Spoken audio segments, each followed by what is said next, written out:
Bismillahirrahmanirrahim. Hadirin hadirat yang dirahmati oleh Allah Subhanahu wa taala, kita lanjutkan bahasan kita sampai pada ayat ke-98. Allah berfirman menegur para ahlul kitab, terutama orang Yahudi yang merupakan tetangga-tetangga Nabi sallallahu alaihi wasallam di Madinah, dan juga teguran kepada orang Nasara, terutama wafdu Najran, yaitu utusan mereka yang datang dari Najran untuk berdiskusi dengan Nabi sallallahu alaihi wasallam. Allah berfirman, "Qul ya ahlal kitab, lima takfuruna bi ayatillahi wallahu syahidun ala ma ta'malun." Katakanlah wahai ahlul kitab, yaitu Yahudi Nasrani, kenapa kalian kufur kepada ayat-ayat Allah sementara Allah menyaksikan apa yang kalian kerjakan? Yaitu teguran kenapa kalian ahlul kitab kufur kepada ayat-ayat padahal kalian tahu akan kebenaran ayat-ayat tersebut. Sebagian ahli tafsir mengatakan maksudnya terkait dengan ayat-ayat yang menyebutkan tentang kenabian Nabi Muhammad sallallahu alaihi wasallam. Kalian nekat mengingkarinya. Ya. Dan Allah memanggil dengan seruan ahlal kitab, yaitu sungguhnya mereka harusnya lebih utama untuk beriman karena mereka punya ilmu tentang Nabi Muhammad SAW dan mereka telah diberi nikmat sebelumnya dibandingkan umat-umat yang lain yang tidak diberi kitab suci. Yahudi telah diberikan Taurat dan di situ disebutkan tentang Nabi, dan Nasara diberikan Injil dan juga disebut tentang Nabi Muhammad SAW. Namun mereka tidak mensyukuri nikmat tersebut, nikmat berupa pengkabaran tentang masa depan akan datang seorang nabi terakhir yang namanya Muhammad, yang harusnya mereka beriman dengan nabi tersebut, dan ini nikmat Allah beritahukan mereka. Sementara umat-umat lain Allah tidak kasih tahu. Umat-umat lain tidak ada kitab suci, tidak tahu. Dan mereka harusnya bersyukur sudah dikasih tahu, dan mereka sudah tahu, tinggal beriman, tetapi justru mereka tidak beriman. Maka Allah bertanya dengan pertanyaan pengingkaran, lima takfurun, kenapa kalian kufur kepada ayat-ayat Allah? Wallahu syahidun ala ma ta'malun, sementara Allah menyaksikan apa yang kalian kerjakan. Kalian nekat dan ini ada Allah saksikan dan akan ada balasannya, Kemudian ayat berikutnya, Qul ya ahlal kitabi lima tasudduna an sabilillahi man amana tabghunaha iwaja wa antum syuhada. Wahai ahlul kitab, kenapa kalian menghalangi manusia dari jalan Allah? Kalian menghalangi man amana, orang yang telah beriman kalian menghalanginya. Tabghunaha iwaja, kalian ingin jalan Allah menjadi bengkok. Wa antum syuhada, padahal kalian menyaksikan. Wa ma Allahu bighafilin amma ta'malun, dan Allah tidaklah lalai dari apa yang kalian kerjakan. Maka pada ayat ini Allah tegur lagi yang kedua kali. Karena ahlul kitab selain mereka nekat mengingkari kenabian Nabi Muhammad SAW padahal mereka sudah tahu, mereka tidak cukup sampai di situ saja. Tapi mereka juga ingin menjadikan orang yang beriman murtad, sehingga mereka mencari cara, strategi bagaimana jalan Allah bisa menjadi bengkok. Makanya Allah mengatakan, "Qul ya ahlal kitab lima tasudduna an sabilillahi man aman." Kenapa kalian menghalangi orang yang sudah aman dari jalan Allah Subhanahu wa taala? Tabghunaha iwaja, kalian ingin jalan tersebut menjadi bengkok, menjadi salah. Kata para ulama, kalau ingin menyesatkan orang yang sudah sesat dari awal, ini masih mending. Tetapi ahlul kitab ingin menyesatkan orang yang sudah beriman. Karena mereka hasad, karena mereka dengki, Kalau yang sudah sesat dibiarkan sesat, ini juga keburukan, tapi masih lebih mending daripada orang yang sudah beriman kemudian ingin disesatkan. Maka di sini Allah celah mereka, kenapa kalian menghalangi orang-orang yang sudah beriman dari jalan Allah? Ini lebih parah daripada kalau kalian menghalangi orang-orang yang sudah sesat dari awal. Tabghunaha iwaja, kalian ingin jalan Allah menjadi menyimpang, itu mereka kasih syubhat, mereka memberi gambaran yang tidak benar tentang Islam, mereka membuat orang ragu tentang Islam. Ini kerjaan mereka. Sehingga orang yang beriman maunya menyimpang. Wa antum syuhada, dan kalian bersaksi akan kebenaran Islam, kalian tahu. Dan ini kalian menyaksikan itu semua. Maka Allah dalam ayat ini mengatakan wa mallahu bighafilin amma ta'malun. Allah tidak lalai dari perbuatan kalian. Artinya sebagian ulama mengatakan, ahli tafsir, mereka melakukan trik-trik ya untuk menggiring orang-orang beriman keluar dari jalur yang benar.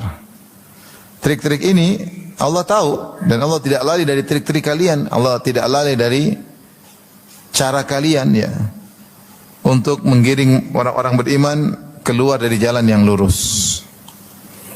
Dan ini Ahlul Kitab sampai sekarang demikian ya. Ya, bahwasanya mereka berusaha memberi gambaran yang buruk tentang Islam. Mereka menebar isu-isu yang tidak benar tentang Islam ya. Kemudian mereka yang jadi target adalah yang sudah beriman, yang sudah beriman supaya keluar dari jalan yang lurus. Maka Allah ingatkan, wa mallahu bighafilin amma ta'malun. Allah tidak lalai dari apa yang kalian kerjakan. Dan kalau Allah tidak lalai berarti akan ada balasannya di akhirat kelak. Inilah dua kesalahan Alkitab yang Allah singgung dalam ayat 98-99. Ayat 98 tadi, mereka sudah tahu tentang kebenaran Nabi Muhammad SAW, namun mereka nekat, padahal Allah menyaksikan perbuatan mereka. Yang kedua, mereka tidak cukup mengingkari Nabi Muhammad, bahkan mereka berusaha melakukan trik-trik, strategi bagaimana Islam tergambarkan buruk sehingga orang-orang yang sudah beriman bisa menyimpang atau keluar dari Islam. Ayat berikutnya, ayat ke-100.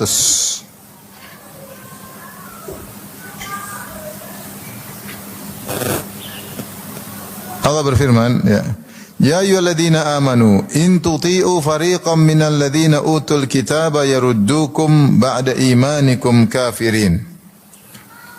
Wahai orang yang beriman, jika kalian mengikuti sebagian dari orang-orang yang diberi Alkitab, niscaya mereka akan mengembalikan kalian menjadi orang-orang kafir setelah kalian beriman.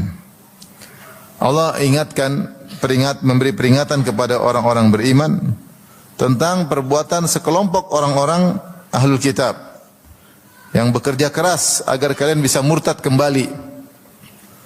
Karena mereka hasad dengan kalian yang beriman. Sebagaimana disebutkan dalam ayat yang lain, Allah berfirman, "Wadda katsirun min ahlil kitabi law yaruddunakum min ba'di imanikum kuffaran hasadan min indi anfusihim." Sungguh banyak dari Ahlul Kitab yang berangan-angan seandainya bisa mengembalikan kalian jadi kafir setelah kalian beriman. Mereka ingin kalian musyrik kembali. Hasadan min indi anfusihim. Karena mereka hasad dari diri mereka, hasad kepada kaum mukminin. Jadi Allah gambarkan bahkan tidak harus para sahabat masuk Nasrani. Kayaknya susah para sahabat masuk Nasrani. Mereka hanya ingin para sahabat untuk murtad kembali. Kenapa mereka hasad? Karena mereka ingin mereka adalah yang terbaik. Mereka adalah satu-satunya ras yang dicintai oleh Allah Subhanahu wa taala. Mereka satu-satunya ras Bani Israel yang diutus nabi-nabi kepada mereka. Mereka tidak ingin ya ada orang-orang mulia dengan agama Islam. Sehingga kata Allah Subhanahu wa taala, kalau kalian ikuti sebagian mereka, mereka akan mengembalikan kalian kafir kembali. Bukan masuk Nasrani atau Yahudi, tidak. Ya. Bahkan orang Yahudi tidak berminat ras lain masuk ke agama Yahudi. Sebagian Yahudi yang fanatik, dia enggak mau ras lain masuk ke Yahudi, enggak perlu. Karena mereka menjaga ras mereka. Yang penting kafir. Mereka ingin orang-orang pada kafir. Kenapa? Karena hasad. Tapi Allah Subhanahu wa taala berfirman setelah itu, ya.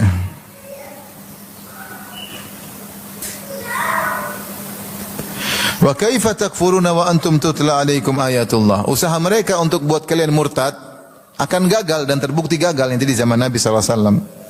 Bagaimana kalian bisa kufur kembali meskipun mereka berusaha keras membuat kalian musyrik kembali.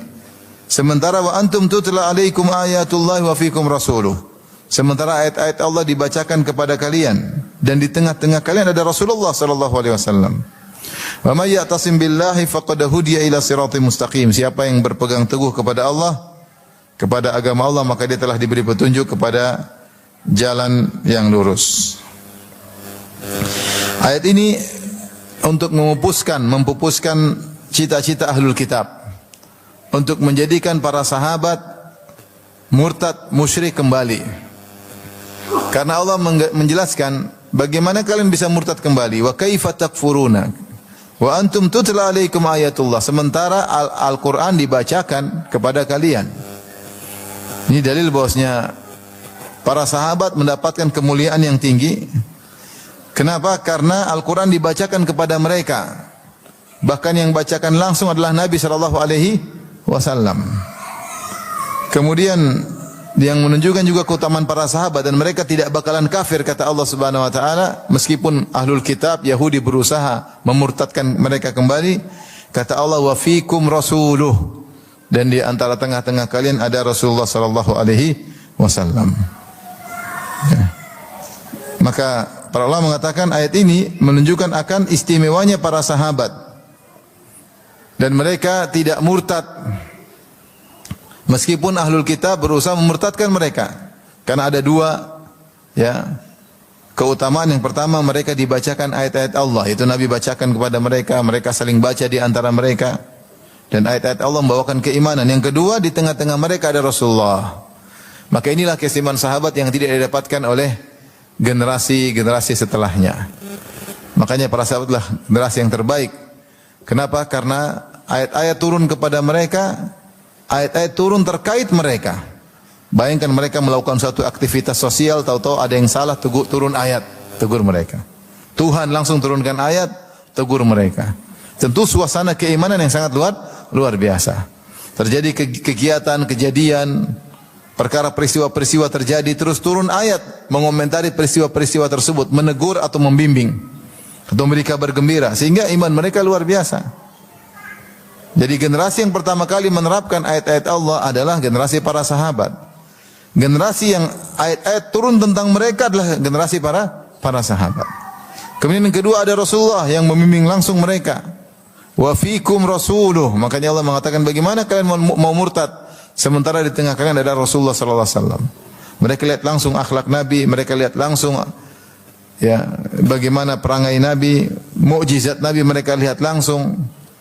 Mereka solat langsung di belakang Nabi sallallahu alaihi wasallam, mereka langsung mendengar ceramah Nabi sallallahu alaihi wasallam.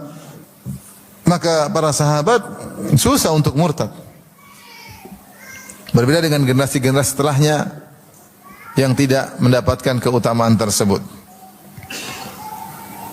Tetapi Allah Subhanahu wa taala kemudian memberikan kaidah umum, kata Allah, "Wa may ya'tasim billah", siapa yang berpegang teguh dengan agama Allah meskipun tidak ada Nabi sallallahu alaihi wasallam sudah meninggal dunia, faqad hudiya ila siratim mustaqim, sungguh dia telah diberi petunjuk kepada jalan yang lurus.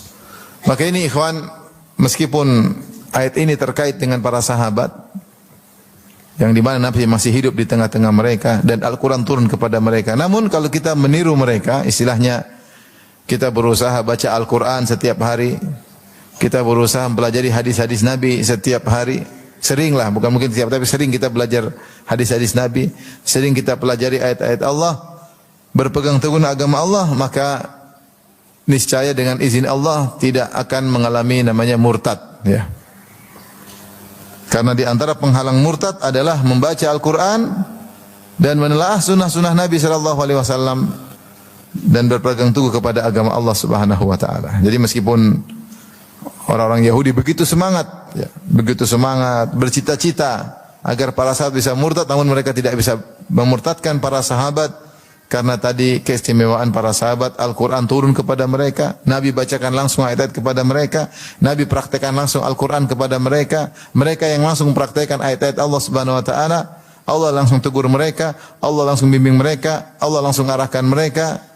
Dan mereka melihat mukjizat Nabi SAW, mereka beribadah bersama Nabi SAW, mereka berjihad bersama Nabi SAW, mereka berjuang bersama Nabi SAW, berbagai macam keimanan yang mereka rasakan. Hal ini tidak mungkin menjadikan para sahabat murtad.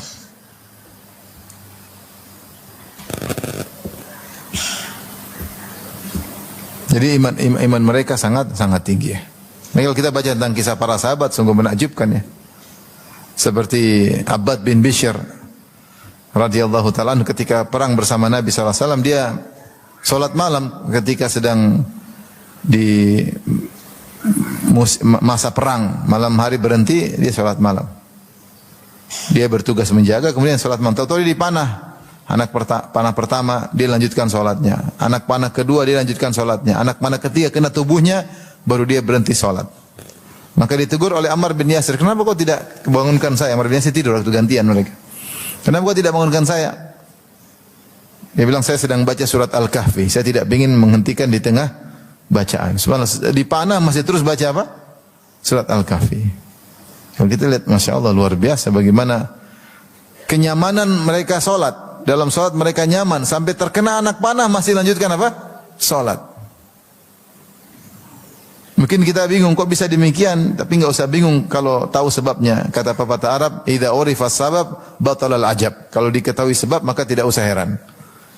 Enggak usah heran mereka begini karena guru mereka siapa? Nabi sallallahu alaihi wasallam. Kalau kita lihat Abu Bakar bisa menyumbangkan seluruh hartanya, ya memang heran, tapi enggak usah heran kalau ternyata gurunya siapa? Rasulullah sallallahu alaihi wasallam. Wa fiikum rasuluh, di tengah-tengah ada Rasulullah sallallahu alaihi wasallam. Nah, Nabi mungkin sudah meninggal, Nabi sudah meninggal, tapi bukan berarti meskipun sudah meninggal bukan berarti kita terputus dari sebab-sebab istiqamah. Di antara sebab istiqamah adalah pelajari sunnah-sunnah Nabi sallallahu alaihi wasallam. Maka saya sering sampaikan di antara sebab utama istiqamah adalah ta'lim. Adalah apa? Ta'lim, belajar. Ta'allum dan ta'lim, belajar dan mengajar ya. Betapa banyak orang-orang yang sudah berguguran, sudah tidak ikut pengajian lagi entah ke mana ya, dan mereka akhirnya futur. Tapi yang rutin pengajian, membaca ayat-ayat Allah, mendengar hadis-hadis Nabi, mudah-mudahan dengan sebab tersebut Allah menjadikan istiqamah. Mungkin dia terjerumus, mungkin dia terjatuh, mungkin dia berdosa, tapi dia kembali lagi kalau dia tidak meninggalkan ta'lim. Tapi kalau dia sudah mulai tidak ikut pengajian, mulai sibuk, nah, tidak ada yang mengingatkan dia. Sehingga mulai dia menyimpang sedikit demi sedikit, mulai terjerumus dalam duniawi, kemaksiatan, akhirnya bablas. Mau kembali lagi sudah susah.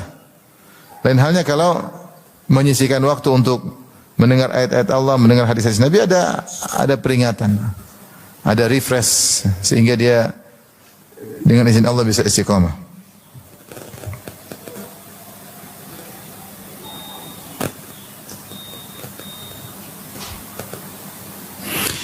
Ibnu Katsir ketika menafsirkan wa may ya'tasim billahi faqad hudiya ila siratal mustaqim, siapa yang berpegang kepada Allah, siapa yang menjadikan Allah sebagai i'tisam, tempat perlindungan, maka dia telah diberi petunjuk kepada jalan yang lurus. Beliau berkata, wa ma hadza fal-i'tisam billahi wa tawakkulu alaihi wal umdatu fil hidayah.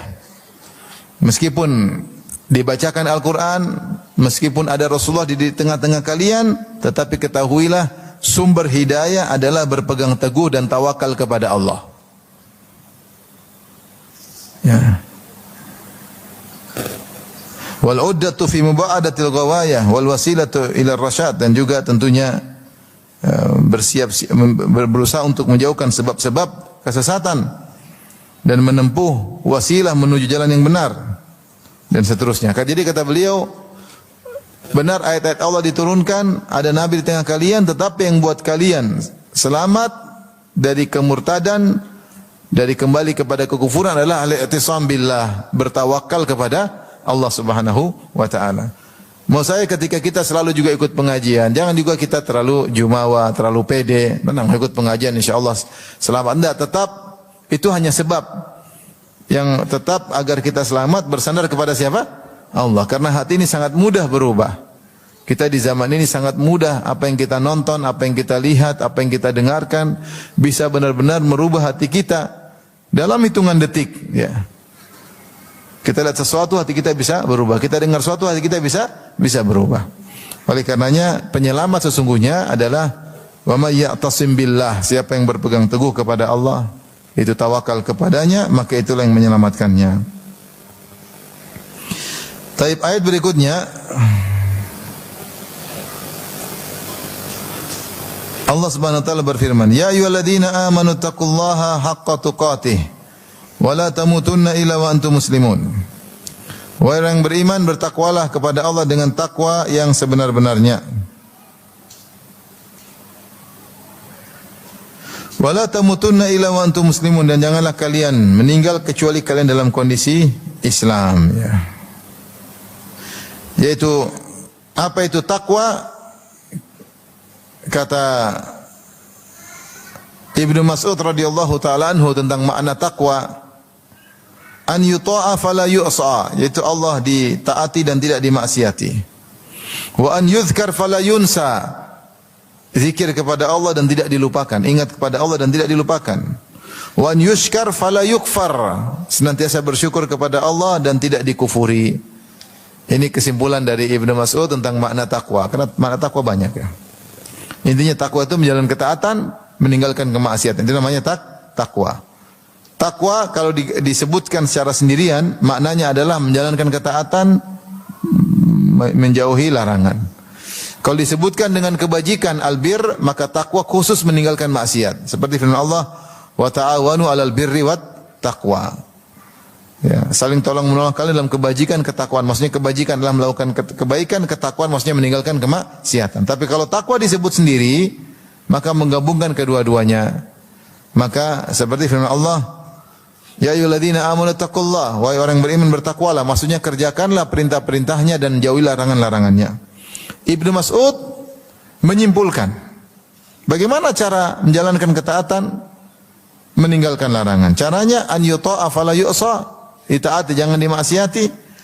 Wa an yuzkar fala yunsa, jangan lupa zikir kepada Allah, jangan sampai dilupakan Allah Subhanahu wa taala.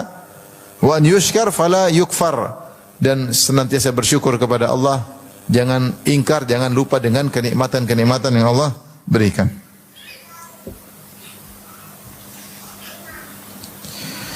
Taib, di sini ketika Allah mengatakan haqqa tuqatih, ya, yaitu bertakwalah dengan sesungguh-sungguhnya takwa, ya. Yang Allah minta kepada kita bukan sekedar takwa, tapi berusaha kita mewujudkan takwa semaksimal mungkin yang bisa kita lakukan. Oleh karenanya Rasulullah berdoa, Allahumma nas'alukal huda wa tuqa, ya Allah aku mohon kepada Engkau petunjuk dan ketakwaan. Rasulullah sudah bertakwa, tapi Rasulullah minta lagi tambahan apa? Ketakwaan. Bahkan Allah mengatakan kepada Nabi, ya ayuhan nabiyyu taqillah wa la tuti'il kafirin wal munafiqin. Dalam surat Al-Ahzab kata Allah, wahai Nabi bertakwalah. Nabi sudah bertakwa belum? Nabi imamnya para orang bertakwa, tapi Allah masih suruh bertakwalah. Maksudnya apa? Istiqomalah engkau dalam takwa dan tambahlah ketakwaanmu. Kita disuruh takwa optimal, maksimal, berusaha. Tentu ketika bertakwa dengan maksimal bukan berarti kita melalaikan status kita sebagai manusia, status kita sebagai kepala rumah tangga, status kita sebagai istri misalnya, status kita sebagai makhluk sosial di antara masyarakat. Bukan begitu, karena di antara bentuk takwa adalah interaksi dengan mereka, dengan masyarakat, interaksi yang benar. Makanya kalau orang bilang agama jangan serius-serius banget, justru harus serius. Ya. Beragama yang biasa-biasa saja, enggak, justru jangan yang biasa-biasa saja, optimal, maksimal. Tapi bukan berarti kalau maksimal itu ekstrim. Kemudian istri ditinggal, suami ditinggal, ngaji terus, enggak. Bukan, itu salah penerapan, ya. Tapi kita berusaha meningkatkan ketakwaan. Karena kalau kita optimal di dunia, nanti surganya juga optimal. Maka Allah sering dalam banyak ayat, ya ayyuhalladzina amanu taqullah, wahai orang beriman bertakwalah. Sudah beriman disuruh bertakwa, Nabi sudah bertakwa. Ya ayyuhan nabiyyu taqillah, wahai Nabi bertakwalah. Maksudnya apa? Kalau dalam istilah kita, kalau seorang sedang melakukan sesuatu, kemudian disuruh melakukan sesuatu itu pula, berarti maknanya pertahankan dan tambah. Saya sering sampaikan, misalnya antum sedang makan, terus saya bilang makan, lagi makan, antum disuruh, terus dibilang makan, maksudnya tambah makanmu dan pertahankan, jangan berhenti makan maksudnya. Sama. Nabi sudah bertakwa, Allah mengatakan ittaqillah, bertakwalah, berarti disuruh istiqamah dan suruh menambah ketakwaan. Rasulullah minta, Allah menasihkan huda wa tuqa, ya Allah aku minta ketakwaan darimu. Ya ayyuhalladzina amanu taqullah, wa yang beriman bertakwalah. Wal tanzur nafsum ma qaddamat lighad, dan seterusnya. Di sini Allah mengatakan ittaqullaha haqqa tuqatih, yaitu bertakwalah dengan sungguhnya. Kata Ibnu Katsir, an yujahidu fi sabilihi haqqa jihadih, yaitu berjihadlah di jalan Allah dengan jihad yang sesungguhnya, berusaha semaksimal mungkin. Setelah itu Allah berfirman, wala tamutunna illa wa antum muslimun, dan janganlah kalian meninggal kecuali dalam kondisi Islam. Maksudnya istiqamahlah kalian. Ayat ini, jangan kau mati kecuali muslim, berarti suruh apa? Istiqamah. Jangan cuma takwa di awal aja, di ujungnya tidak bertakwa. Yang paling penting bagaimana ketakwaan tersebut kau bawa sampai kau meninggal dunia. Makanya itulah doa Nabi Yusuf alaihissalam. Ketika dia telah diberikan segala kenikmatan, apa yang dia tunggu? Dia tinggal pingin mati husnul khotimah. Di akhir-akhir surat Yusuf, ketika Yusuf sudah jadi bangsawan, kemudian dia panggil bapaknya, ibunya, kakak-kakaknya, dia panggil keluarganya, datang tinggal di Mesir. Kemudian dia cerita kepada ayahnya, ya abati hadza ta'wilu ruyaya min qabl qad ja'alaha rabbi haqqan. Wahai ayahanda, inilah mimpi yang pernah aku ceritakan kepadamu, ada matahari, rembulan, 11 bintang sujud kepadaku, sekarang telah terjadi, yaitu aku menjadi bangsawan. Kemudian cerita, wa qad ahsana bi id akhrajani minas sijni wa Allah telah berbuat baik kepadaku, tadinya aku di penjara, terus Allah keluarkan aku, dan Allah telah datangkan kalian kemari. Tadinya aku bertengkar dengan kakak-kakakku, sekarang Allah sudah damaikan kami, berkumpul lagi. Semua nikmat sudah lengkap. Kemudian berkata, Rabbi qad ataitani minal mulki wa 'allamtani min ta'wil ahadits. Apalagi yang kurang? Ya Allah, kekuasaan telah kau berikan kepadaku dan kau ajarkan aku bagaimana ilmu menafsirkan mimpi. Fatiras samawati wal ard, engkau Allah pencipta langit dan bumi, pemilik langit dan bumi. Anta wali fid dunya wal akhirah, engkau Allah penolongku di dunia dan akhirat. Apa permintaannya? Tawaffani muslimah. Wafatkanlah aku dalam kondisi apa? Islam. Itu husnul khatimah. Bukan bilang ya Allah tambah lagi kekuasaan, ya Allah tambah lagi ekspansi, enggak. Jika diberikan nikmat, yang paling penting kita minta apa? Husnul khatimah. Kita rumah udah ada, mobil udah ada, istri sudah ada, anak sudah ada. Apalagi? Ya tinggal mati. Husnul khatimah apalagi. Kalau pingin dunia, dunia untuk akhirat, supaya bisa berinfak, bayar zakat, oke. Di antara permintaan yang didambakan oleh seorang kaya adalah husnul khatimah. Itu Yusuf alaihissalam.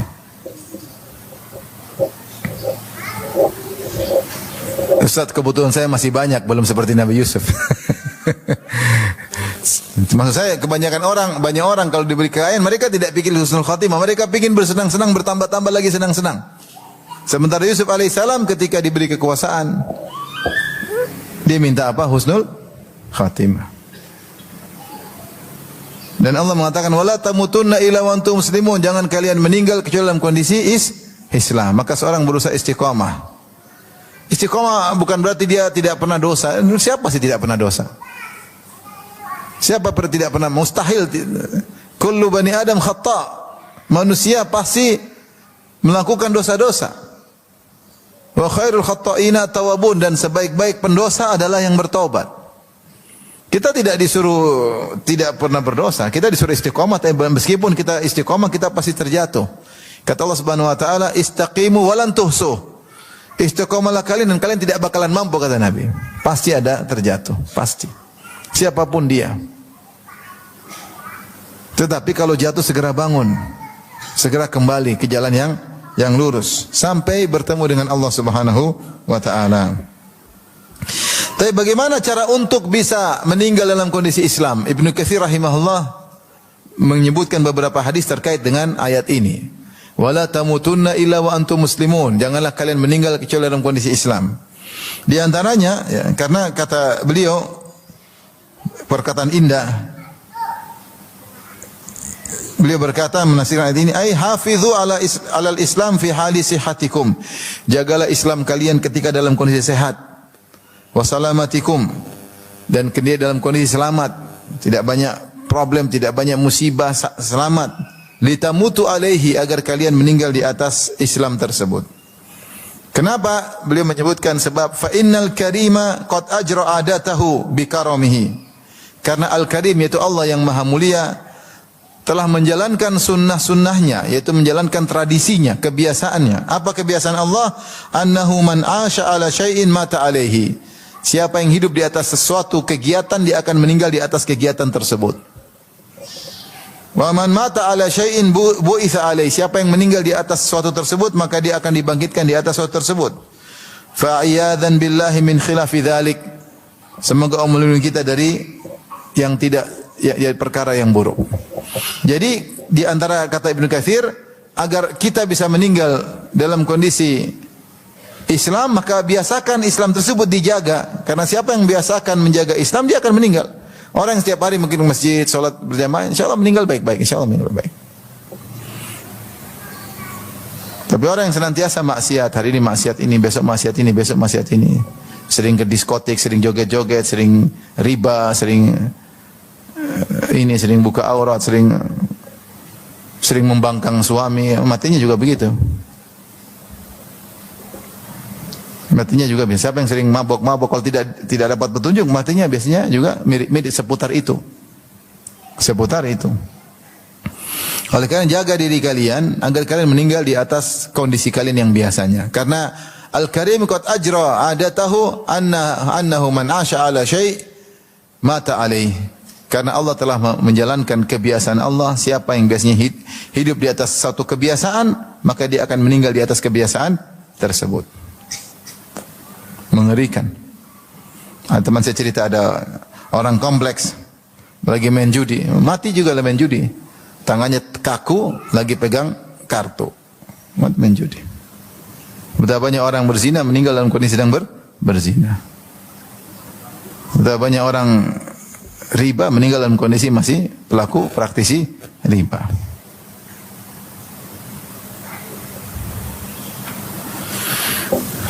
Baik. Kemudian beliau membawakan hadis. Beliau berkata, meriwayatkan hadis dari Nabi SAW. Ya.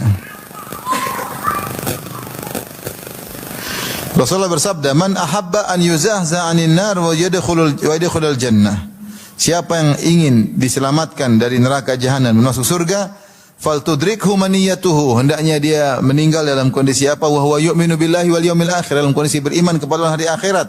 Wa ya'ti ilan nasi ma yuhibbu an yu'ta ilaihi.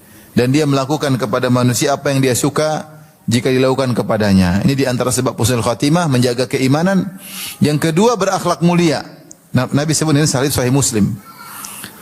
Man ahabba an yuzaza 'anil nar wa yudkhalul jannah, siapa yang ingin selamat dari neraka dan dimasukkan dalam surga, falta'tihi maniyatuhu, hendaknya kematiannya menjemputnya. Wa huwa yu'minu billahi wal yawmil akhir, beriman kepada Allah dan hari akhirat. Ini perlu kita tingkatkan, iman kepada Allah, iman kepada hari akhirat. Akan ada hari pembalasan. Apa yang kita lakukan, apa yang kita ucapkan, apa yang kita lihat, apa yang kita dengar, apa yang kita tulis, apa yang kita komentari, semuanya akan ada pembalasannya. Kemudian ini yang pertama, jadi kita kuatkan iman kepada Allah dan hari akhirat agar husnul khatimah. Di antaranya, wal ya'ti ilan nasi alladhi yuhibbu an yu'ta ilaihi. Lakukanlah kepada manusia, bersikaplah kepada manusia, berikanlah kepada orang lain apa yang kau suka jika dilakukan kepadamu. Kalau kau suka disenyumin orang, senyumlah sama orang. Kalau kau suka tidak disombongin orang, jangan sombong sama orang lain. Enak enggak kalau kita disombongin orang? Kita enggak suka, sombong banget nih orang. Ya, jangan sombong juga sama orang. Kalau kita senang orang tawadhu sama kita, kita pun tawadhu sama orang. Kalau kita ingin kita ngomong dihargai, kita hargai juga omongan orang. Seperti itu. Sehingga Syekh Abdul Razak ketika membahas di sini mengatakan inilah definisi akhlak, salah satu definisi akhlak mulia. Yaitu sebelum kau berbuat sama orang, kau renungkan seandainya itu dilakukan padaku, mau enggak? Kalau mau lakukan, kalau enggak jangan lakukan. Misalnya bagaimana? Misalnya Kita ingin berbakti sama ibu kita. Ibu kita masih hidup misalnya. Saya sebagai anak sudah punya berumah tangga. Ibu saya kira-kira senang kalau saya jadi ibu saya maunya gimana? Saya pingin anak saya telepon saya tiap hari. Iya enggak kira-kira? Tanya kabar. Gimana, Ma? Saya pingin anak saya sepekan sekali main ke rumah. Saya pingin anak saya masak kue terus kirim ke rumah saya. Kira-kira ibu kita pengen begitu enggak? Maka lakukanlah. Kita bayangkan saya kalau jadi bapak saya pingin gimana?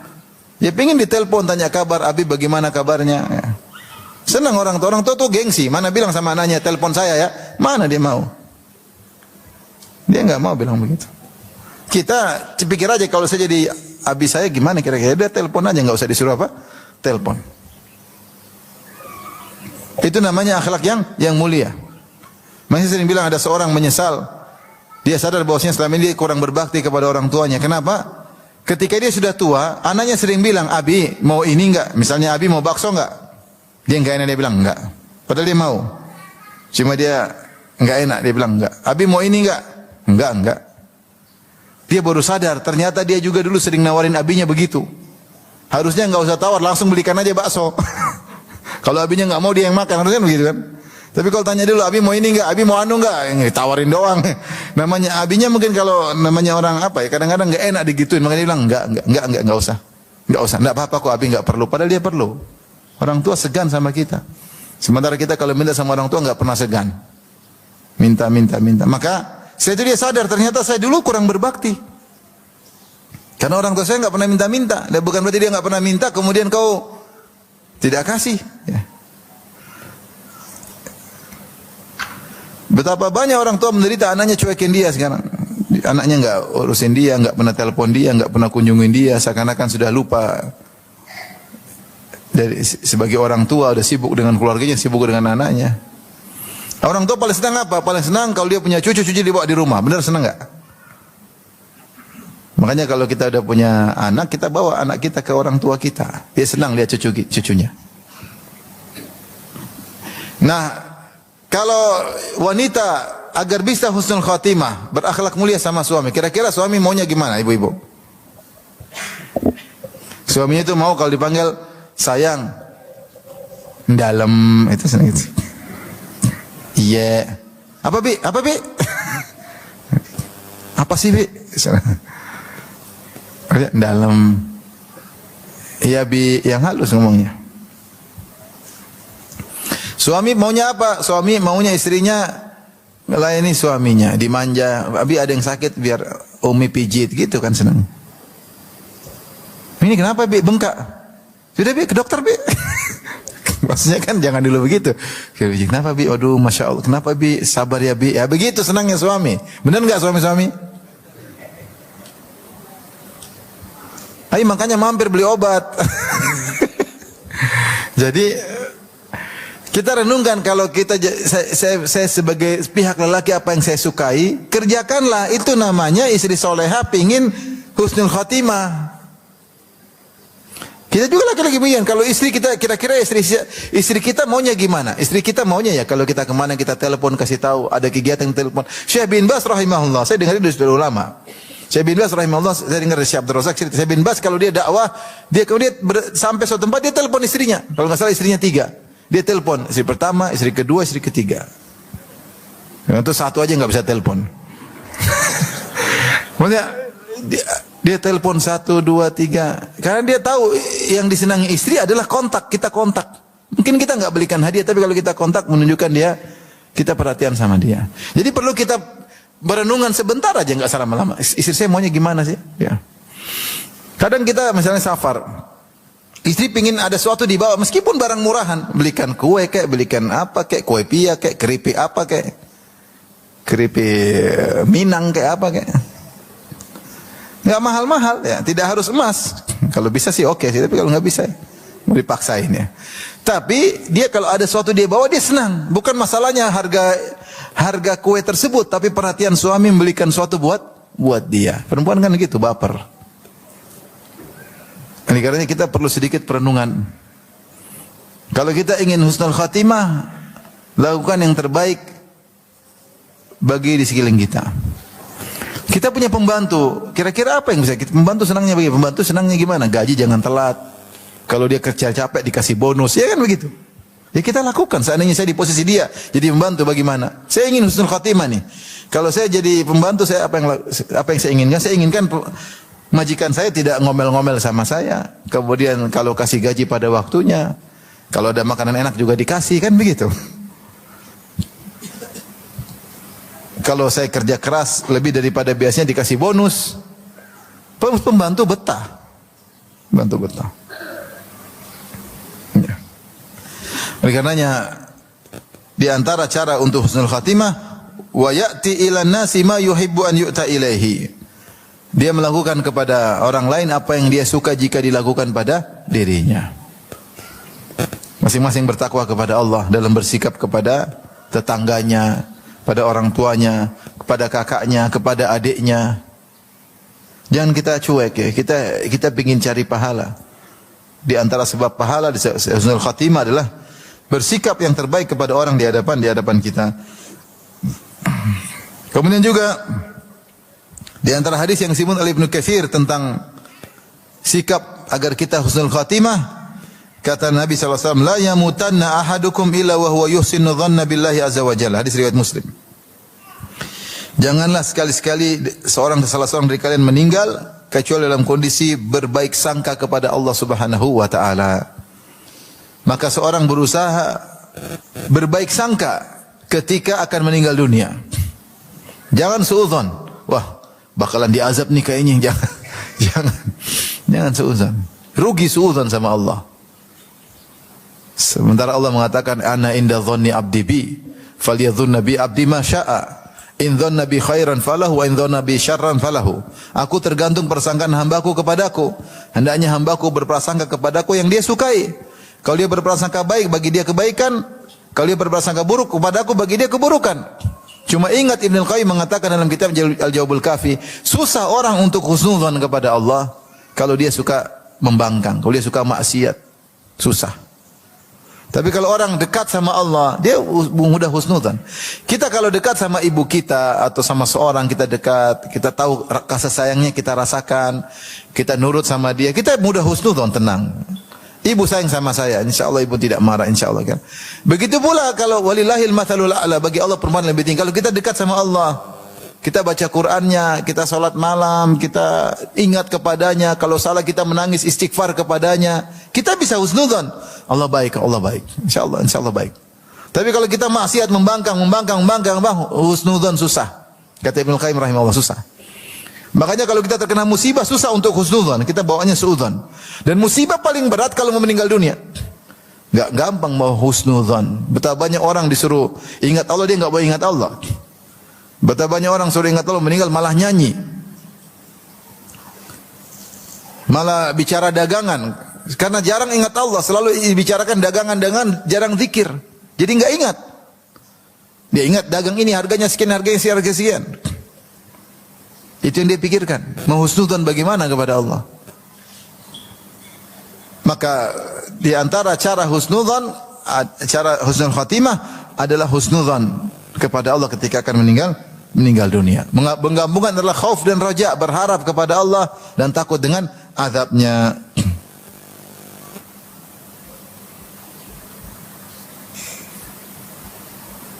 Baik, kita lanjutkan. Jadi firman Allah, wala tamutunna illa antum muslimun, jangan kalian meninggal dalam keadaan Islam, maksudnya istiqamalah kalian sampai kalian meninggal dunia.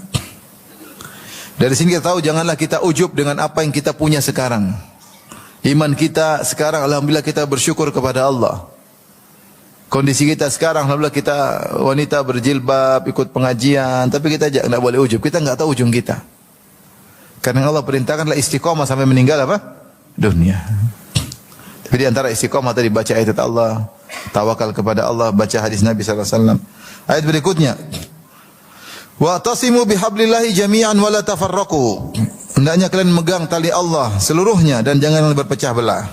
Wa dzkuru ni'matallahi 'alaikum id kuntum a'da'a, dan ingatlah nikmat Allah kepada kalian ketika dahulunya kalian adalah saling bermusuhan. Maksud suku Al-Aus dan suku Al-Khazraj yang saling perang saudara sampai sekitar 120 tahun. Padahal mereka keturunan seorang nenek yang sama namanya Qailah. Makanya mereka dikenal dengan Banu Qailah. Karena nenek mereka dulu satu, namanya siapa? Qailah. Tapi di bawahnya akhirnya terbagi menjadi dua suku besar, Al-Aus dan Al-Khazraj. Kemudian mereka perang saudara sampai sekitar 100 tahun lebih, sekitar 20 tahun. Idh kuntum a'daan, kalian dulu saling bermusuhan. Fa'allafa baina qulubikum, lalu Allah satukan hati kalian. Fasbahtum bi ni'matihi ikhwana, maka dengan karunia Allah kalian menjadi saling bersaudara. Wa kuntum ala syafa hufratin minan nari fa anqadhakum minha, kalian dulu berada di jurang neraka, di pinggir jurang neraka. Lalu Allah selamatkan kalian dari jurang tersebut, dari neraka tersebut. Kadzalika yubayyinullahu lakum ayati la'allakum tahtadun. Demikianlah Allah jelaskan bagi kalian ayat-ayat Allah agar kalian mendapat petunjuk. Tapi di sini Allah sebutkan perintah untuk berpegang teguh dengan tali Allah, yaitu benar-benar tawakal. Kata Allah, wa'tasimu bihablillah, berpeganglah erat-erat dengan tali Allah Subhanahu wa taala.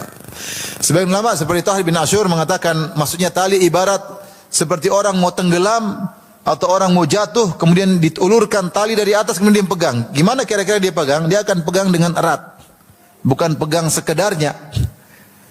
Dia akan pegang dengan erat-erat. Sehingga Allah menyamakan agama Allah dengan tali. Seakan tali yang menyelamatkanmu. Makanya Allah mengatakan, wa'tasimu bihablillah.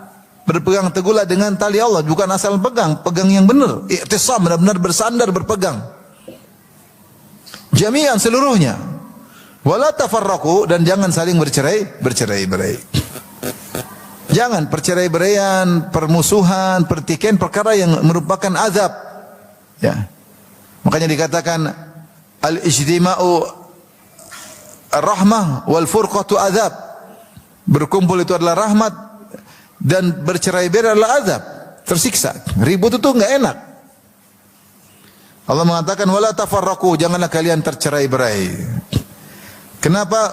Wadhkuru ni'matallahi alaikum. Ingatlah nikmat yang pernah Allah berikan kepada kalian. Ini antara metode Allah sering mengingatkan untuk ingat nikmat-nikmat. Dan ini dalam Quran banyak. Wadhkuru idh kuntum qalilan fakatsarakum. Ingatlah ketika kalian dulu sedikit, kemudian Allah jadikan kalian banyak sekarang, nikmat.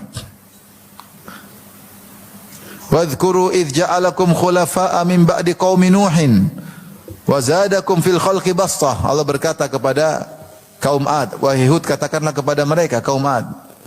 Dan ingatlah ketika Allah menjadikan kalian berkuasa setelah kaumnya Nabi Nuh, dan Allah tambahkan kekuatan bagi kalian, nikmat. Wa dzakirhum bi ayyamillah, wahai Musa, ingatkanlah pengikutmu kepada hari-hari Allah, itu kenikmatan-kenikmatan yang Allah berikan kepada mereka. Allah berfirman kepada para sahabat, wadhkuru ni'matallahi alaikum idh ja'atkum junudun fa arsalna alaihim rihan wa junudan lam tarauha. Dan ingatlah ketika Allah berikan nikmat kepada kalian ketika datang kepada kalian 10.000 pasukan ingin menyerang kalian. Lalu Allah kirimkan angin yang memporak-porandakan mereka, dan Allah kirimkan malaikat. Nikmat. Jadi seorang berusaha ingat nikmat Allah. Di antara bentuk syukur adalah ingat nikmat tersebut sehingga kita bilang alhamdulillah. Perlu kita duduk sama istri, sama anak, kita ngobrol dulu, coba rumah kita gimana dulu. Belum punya rumah, dulu kontrak. Oh iya benar, kontrak. Sekarang udah punya, alhamdulillah. Dulu ingat enggak Umi kurusnya kayak apa? Sekarang alhamdulillah besarnya kayak apa? Alhamdulillah. Dulu kita enggak punya motor, minjam sana minjam sini, kadang dikasih pinjam, kadang enggak. Bisa dulu minjam motor, enggak punya motor dulu. Minjam motor. Kadang saya punya duit, saya isi bensin, kadang saya enggak isi bensin. Tapi yang minjemin ngerti, Ustadz juga dulu saya pinjam dari dia. Dia ngerti kalau saya enggak isi bensin. Tidak semua meminjamkan. Ada orang saya ada. Yang lain belum tentu bisa minjamkan. Kita enggak punya, mau diapain? Sekarang udah punya motor, udah punya mobil, alhamdulillah. Terlalu banyak nikmat.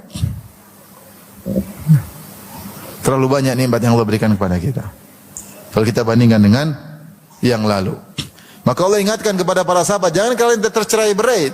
Bukankah tercerai-berai itu adalah sesuatu yang menyakitkan? Jangan bertengkar. Ingatlah dulu kalian bermusuhan. Idh kuntum a'daan wadhkuru ni'matallahi alaikum. Ingatlah nikmat yang Allah berikan kepada kalian. Apa nikmat itu? Idh kuntum a'daan. Kalian dulu adalah bermusuhan, saling bunuh-bunuhan, bukan cuma musuh biasa, perang-perangan, padahal kalian bersaudara. Kemudian kata Allah, fa'allafa baina qulubikum, lalu Allah gabungkan hati kalian. Dan namanya ulfah, yaitu saling mencintai, kedekatan di hati, bukan sekedar fisik. Betapa banyak orang dekat secara fisik tapi hati mereka saling menjauh. Seperti orang Yahudi, kata Allah, tahsabuhum jami'an wa qulubuhum syatta. Engkau menyangka mereka bersama, ternyata hati mereka tercerai-berai. Betapa banyak orang fisik kumpul, tapi hati bermacam-macam, bertikai. Ada kesempatan dikhianati temannya. Lihatlah carut marut, saling cakar mencakar. Dahulunya bersahabat, sekarang cakar mencakar. Karena ulfah, ya, kecocokan itu di hati. Maka Allah mengatakan, fa'allafa baina qulubikum, dan Allah menggabungkan hati kalian. Fasbahtum bi ni'matihi ikhwana, maka dengan sebab karunia Allah, nikmat Allah, kalian jadi saling bersaudara. Maka kita sadar bahwasanya saling bersaudara, bisa jalan bareng, ngobrol bareng, itu nikmat dari Allah. Punya teman baik itu nikmat dari Allah. Bisa ngumpul bareng dengan satu visi dan misi, sama-sama ingat akhirat, itu nikmat dari Allah Subhanahu wa taala. Sementara di sana banyak orang kumpul pikirannya dunia, pikirannya maksiat, kumpul karena maksiat, kumpul karena dunia, kumpul. Kita alhamdulillah, dunia alhamdulillah kita Allah kasih. Tapi kumpul bareng, jalan bareng karena Allah Subhanahu wa taala, ini nikmat yang luar biasa. Makanya Allah mengatakan, "Lau anfaqta ma fil ardi jami'an ma allafta baina qulubihim, walakinna Allah allafa bainahum." Ya, wa allafa baina qulubihim. Kata Allah, Allah yang menggabungkan hati-hati mereka, wahai Rasulullah, bukan engkau. Menjadikan saling berkumpul, saling mencintai, saling sepakat, saling serasi, itu dari Allah Subhanahu wa taala. Bahkan bukan Nabi. Nabi cuma sebab, tapi yang menimbulkan akibat Allah, bukan Nabi. Makanya Allah mengatakan kepada Rasulullah, "Lau anfaqta ma fil ardi jami'an ma allafta baina qulubihim." Kalau seandainya kau Muhammad punya harta sepenuh bumi, kau infakkan bagi-bagi ke mereka, belum tentu kau bisa gabungkan hati mereka. Walakinna Allah allafa bainahum, tapi Allah yang telah menyatukan mereka. Innallaha, Allah Aziz, Allah Maha perkasa. Jadi kita ada kebersamaan, satu visi. Ini nikmat luar biasa. Maka Allah ingatkan, fa'allafa baina qulubihi wa qulubikum. Tadinya kalian bertengkar, bermusuhan, bunuh-bunuhan. Dan makanya sampai mereka sering perang, senior mereka semua habis. Kecuali tinggal Abdullah bin Ubay bin Salul, satu-satunya senior yang masih ada dari suku Al-Khazraj. Makanya mereka sudah niat menaikkan Abdullah bin Ubay bin Salul menjadi pemimpin mereka, karena yang lain sudah habis senior-senior. Ya. Tinggal yang junior-junior, yang tinggal senior tinggal satu ekor, siapa? Abdullah bin Ubay bin Salul. Ketika mau diangkat jadi pemimpin mereka, ternyata Nabi Islam masuk, Nabi yang diangkat jadi pemimpin, maka jadi hasad. Makanya dia jadi munafik aja lah. Dia enggak masuk Islam tapi KTP-nya Islam tapi hatinya munafik. Kata Allah, fa asbahtum bi ni'mati ikhwana, maka dengan nikmat Allah kalian menjadi saling bersaudara. Wa kuntum ala syafa hufratin minan nari fa anqadhakum minha. Kalian dulu di pinggir, di jurang neraka. Benar, kalau kalian waktu itu meninggal saling bertempur, kalian masih musyrik, pasti masuk neraka. Bukankah sekarang kalian beriman? Subhanallah. Amr bin As radhiyallahu anhu berkata, bagaimana dia saking kagum sama Nabi, sampai dia tidak berani melihat Nabi lama-lama karena karismatiknya Nabi. Sampai dia mengatakan, kalau kau suruh saya mensifati wajah Nabi, saya tidak mampu. Dia bilang, orang yang paling saya benci adalah Muhammad.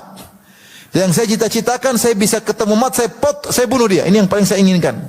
Kata Amr, kalau seandainya saya meninggal ketika itu, la kuntu min ahlin nar, saya pasti masuk neraka.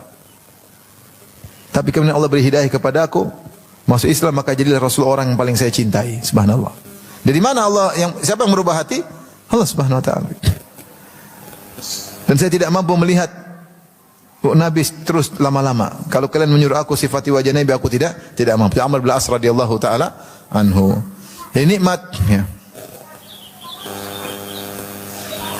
Kalau kalian dulu mati, wahai kaum Al-Aus dan kaum Al-Khazraj, kalian itu masuk neraka. Fa anqadhakum minha, maka Allah selamatkan kalian dari neraka. Kadzalika yubayyinullahu lakum ayati. Ini nikmat yang lain. Demikianlah Allah jelaskan ayat-ayatnya. La'allakum tahtadun, semua kalian dapat petunjuk. Di antara nikmat Allah jelaskan ayat-ayatnya. Supaya apa? Supaya jelas dan kalian dapat petunjuk.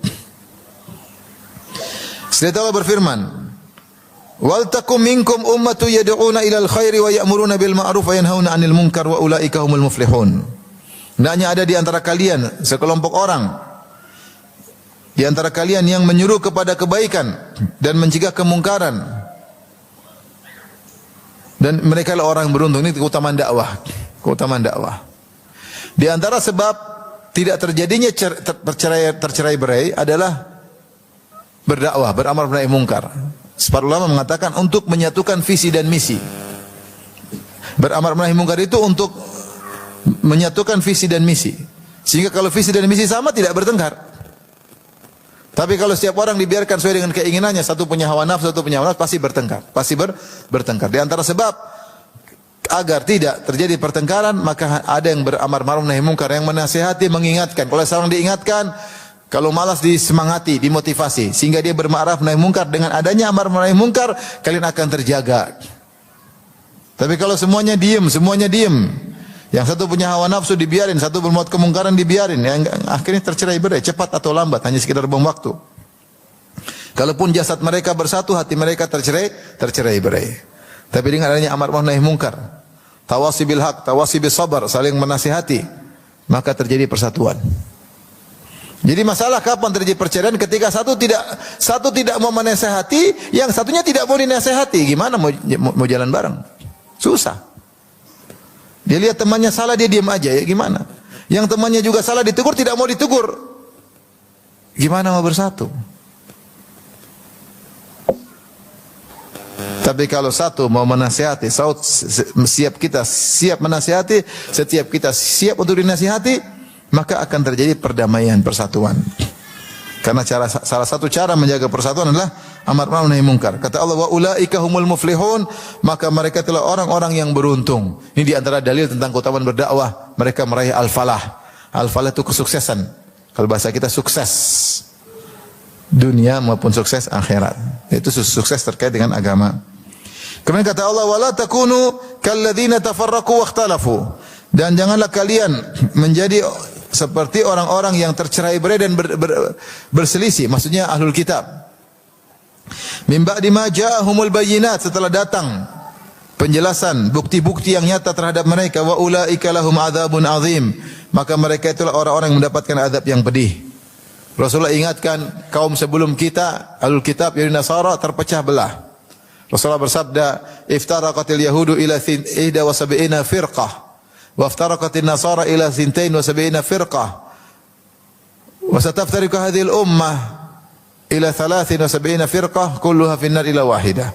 Sungguhnya Yahudi telah terpecah menjadi 71 golongan, Nasrani telah terpecah menjadi 73 golongan, dan umat ini akan terpecah menjadi 73 golongan. Yahudi 71, Nasrani 72, Islam 73. Ya. Semuanya di neraka kecuali satu. Siapa mereka ya Rasulullah? Manhum ala ana ma alaihi ma ana alaihi al-yaum wa ashabi. Itu orang-orang berjalan di atas apa yang aku tapaki sekarang dan para sahabatku jalani. Jadi yang menakjubkan sini Allah mengatakan kalladzina tafarraqu wakhtalafu min ba'di ma ja'ahumul bayyinat. Seperti orang Yahudi Nasara yang mereka tercerai-berai padahal setelah datang bukti-bukti kebenaran. Jadi mereka bukannya tercerai-berai di atas kejahilan, tapi mereka di atas tercerai-berai setelah datang kebenaran. Kemudian mereka saling ribut, saling bercerai-berai sampai bergolong-golongan. Wa ulaika lahum adzabun azim, dan bagi mereka azab yang pedih. Demikian saja, wabillahi taufiq. Assalamualaikum warahmatullahi wabarakatuh.